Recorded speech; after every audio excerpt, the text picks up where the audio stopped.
অশ্বিনী লেগেছে।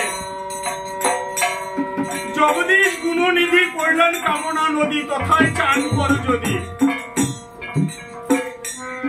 আমার এক ভক্ত একদিন গুরুচাঁদকে জিজ্ঞেস করছে, ও বাবা,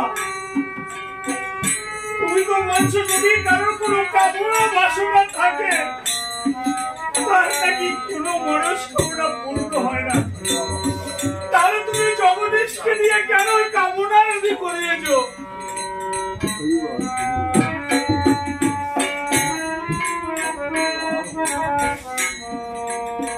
আমার গুরুচাঁদ বলেছে, ওরে ভক্ত, কেন ওই কামনা নদী করেছিস? তবে শোন, ওই পাটকাটি নিধিরাম সরকার ছিল, তার একটি মাত্র সন্তান, বিবাহ দিয়েছে 10 বছর হয়েছে, কোনো পুত্র সন্তান হয় না।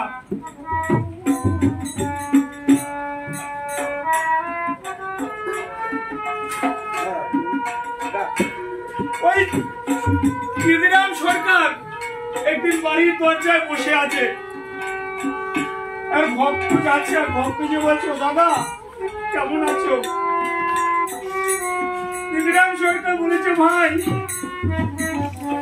সব দিক দিয়ে ভালো আছি, কিন্তু একটা দিক দিয়ে খুব কষ্টে আছে।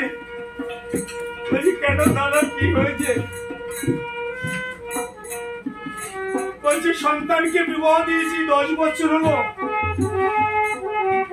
কোন সন্তান হচ্ছে না। কত ওঝা কবিরাজ ঠাকুর বাড়ি দেখিয়েছি, কিছুতে কিছু হচ্ছে না। তখনই ভক্ত বলছে, ও দাদা, আমার একটা কথা নেবে, তুমি আমার সাথে একবারে সিধা মোরারকান্দি যাবে। বলছে, ভাই কত ঠাকুর বাড়ি, ওঝা বাড়ি, কবিরাজ বাড়ি করেছি, কিছুতেই হচ্ছে না, আর যে কি হবে। পুত্রবধূর নাম ছিল হরিদাসী। ওই হরিদাসী ঘরে রান্না করছে, শুনে সবকিছু কথাগুলো শুনছে। ওই হরিদাসী তার বাবাকে এসে বলছে, বাবা তুমি তো আমার জন্য কত কিছু করেছো, বাবা আমাকে একবার এই সিধা মোরারকান্দি নিয়ে চলো।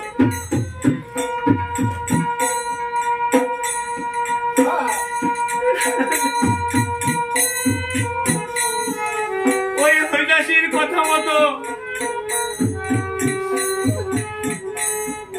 ওই ভক্ত আর ওই ওনার শ্বশুর দুজনে মিলে মোরারকান্দি গেছে।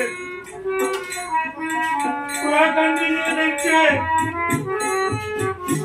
আমার বাবা গুরুচাঁদ বসে আছে।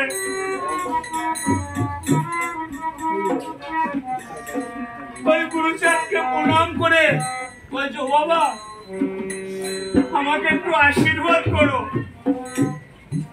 বলছি, কেন, তোর কি হয়েছে? বলছে, আমি যেন সন্তানের মা হতে পারি।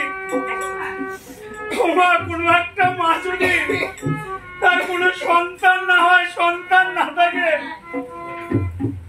তাকে কি বলে? তখন আমার গুরুচাঁদ বলছে, ওরে অভাগী, আমি তোকে আশীর্বাদ দিতে পারবো না, তোর কোনো সন্তান হবে না।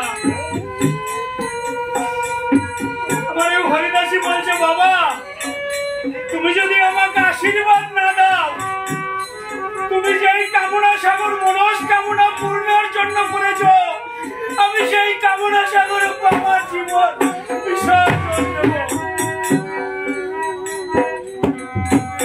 এই বলে হরিদাসী ওই কামনা সাগরের দিকে রওনা দিচ্ছে। তখন মনে মনে একবার চিন্তা করছে যে ঠাকুর বলেছে আমি হতে নাম বড়, নাম হতে আমার ভক্ত বড়। যাই দেখি আমার এই হরিভক্ত, কৃষ্ণ ভক্ত, গৌর ভক্ত যারা আছেন তাদের কাছে একবার গিয়ে দেখি। আমার হরিদাসীকে মাকে প্রণাম করে বলছে, ও মা,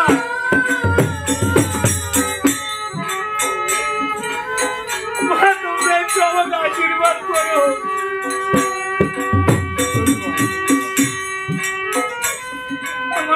আমার মায়েরা বাবারা মুখ ঘুরিয়ে নিয়েছে,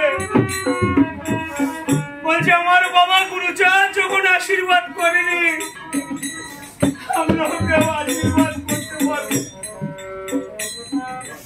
তখন এই হরিদাসী মনের দুঃখে ওই কামনা সাগরে দিকে দেখতে দেখছে আমার বাবা বলছিলেন